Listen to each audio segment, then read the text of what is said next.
지하수 이어서 시작할게요. 지하수에서 수질 깊이에 따른 수질 분포까지 설명을 드렸고, 그 다음에 이거 토양에서도 또 다시 나오고, 토양 환경이랑 제가 첫날 설명드린 것처럼, 첫 수업에 설명드린 것처럼 수질도 있고, 대기도 있고, 폐기물도 있고, 그 다음에 토양과 지하수 이제 같이 엮어서 있다 그랬잖아요. 그래서 그 파트에서 다시 한번 나오거든요. 근데 미리 한번 설명을 드리면, 4번 쓸 차례 맞나요? 지하수의 유속. 지하수의 유속과 관련되어 있는 공식이 있어요. 달시의 법칙이라고 들어보셨나요? 그래서 지하수의 유속을, 자, 첫 번째로는 달시의 유속 내지는 다리가 아닌데 달시의 법칙 이라고 얘기하는 게 있는데, 이 달시의 법칙은 공식을 무조건 외우셔야 되거든요. 그래서 지하수의 유속은 K 곱하기 I인데, 여기 있는 I가 뭐냐면 9배예요. 9배. 경사도를 말하는 거거든요. 그래서 경사도가 커지면 커질수록 지하수의 속도는 빨라진다. 이게 달시의 법칙의 그 원칙이에요. 원래 그 메커니즘. 그래서 달시의 법칙은 뭐냐면, 지하수 흐름 속도는 어디에? 9배에, 수리적인 수리 9배에 비례한다 라는 법칙이 달시의 법칙이에요. 정리되세요? 그럼 지하수의 그 지하수가 흐를 수 있는 높은 곳에서 낮은 곳으로 흐르는 그 경사도가 높으면 높을수록 당연히 속도가 빨라지는 거고, 낮으면 속도가 느려지는 거고, 이것만 가지고 고려를 한 게 우리가 여기 있는 달시의 법칙이거든요. 그러면 모르시는 거 하나 있죠. K라고 하는 투수계수. 투수계수라는 K는 투수계수를 말하는 거고, 다른 말로 수리전도도라고 하거든요. 수리전도도, 얘만 가지고 시험 문제 많이 나오고요. 이 수리전도도의 단위는 미터 퍼 데이라는 단위를 써요. 미터 퍼 데이. 물론 센티미터 퍼 아워 이런 단위 써도 상관없어요. 단위에 대해서는 앞에서 설명드렸던 것과 같이 미터 퍼 데이. 그래서 얘는 9급 시험 문제에 요거 투수계수에 대해서 물어보는 문제도 나오고, 그 다음에 달시의 법칙에서 이제 K가 의미하는 바, 그 다음에 수리전도도라는 용어로 사용할 수 있는 거, 단위까지 다 시험 문제 나왔었던 거니까 기억해 놓으셔야 되고, 계산하는 문제도 나오는데 그거 예제는 조금 이따 같이 풀게요. 그 다음에 I는 뭐라 그랬어요? 9배라 그랬죠? I. 그러면 9배라고 하면은 예를 들어서 요 기울기를 우리가 9배라고 하는 거잖아요. 경사도. 그러면 이 기울기를 I라고 하면 이 경사도 어떻게 구해요?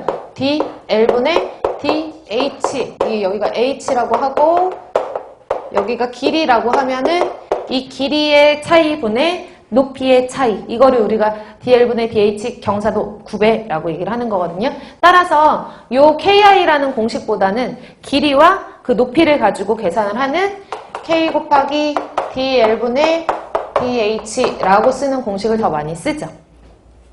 됐나요? 참고적으로 이 달시의 법칙에서 지금 설명드리면 i는 9배니까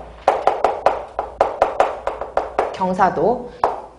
여기서 아셔야 되는 게 조건이 딱 하나가 있거든요. 지하수 같은 경우에는 지하수의 흐름 속도를 우리가 보통은 달시의 법칙에 따라서 계산을 하는데, 이 달시의 법칙에 따라서 지하수의 흐름 속도를 계산을 했을 때 얘는 유추를 하는 거잖아요. 수리적인 그 9배를 가지고 지하수의 속도가 어느 정도 될 것이다 유추를 하는 방법인데, 실제로 지하수에 지나가는 속도를 계산을 해보면, 이걸 측정을 해보면 차이가 있다는 얘기예요. 왜냐하면 지하수가 진짜 그 지나가는 지하수의 흐르는 속도, 지하수의 속도를 계산을 하려고 봤더니, 지하수는 그냥 물이 덩그러니 떠 있어가지고 하천수처럼 쭉 흘러가는 게 아니라, 지하수는 어떻게 흘러가요? 그 토양 공극을 사이사이를 빠져나가는 거잖아요. 그쵸? 근데 이 달시의 법칙은 공극률을 고려를 안 한 공식이에요. 실제 지하수가 흘러가는 유속은 공극을 따라서 빠져나가기 때문에 지하수의 공극률을 고려를 해줘야 되는데, 달시의 법칙은 공극률을 고려를 안 해줬다는 얘기죠. 이해 가세요? 그러니까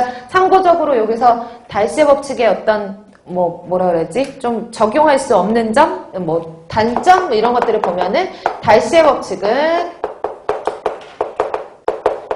뭐를 고려를 안 했다? 공극률을 고려를 안 했다. 그럼 실제 유속은, 실제 지하수의 흐름 속도, 실제 지하수의 유속은 뭐를 고려해야 된다? 공극률을 고려를 해야 된다. 맞죠?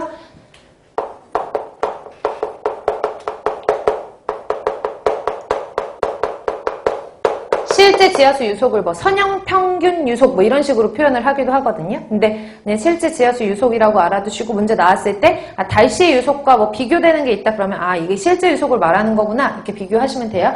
그래서 실제 지하수 유속은 공급률을 고려를 해줘야 돼요. 그럼 공급률을 고려를 어떻게 해주냐?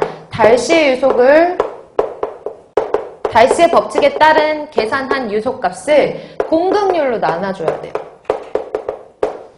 그럼 공급률이라는 게 뭐예요? 예를 들어 동일한 공간 안에 여기에 이렇게 토양이 입자가 이렇게 있고 그러면은 요 공간 안에서 요 빈 공간의 비율을 말하는 거잖아요. 공급률. 그쵸? 그럼 전체 공간 중에 빈 공간의 비율을 말하는 거기 때문에 전체 예를 들어서 100이라고 하면 빈 공간의 비율이 예를 들어 40이다 라고 하면 공급률이 40%가 되는 거고 곱하기 100 했을 때 이 공급률 값은 0.4가 되는 거거든요. 공급 B라고 하는 그 비율이. 맞죠? 항상 1보다 작단 말이에요.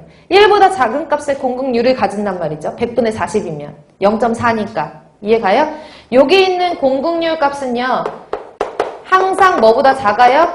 1보다 작아요.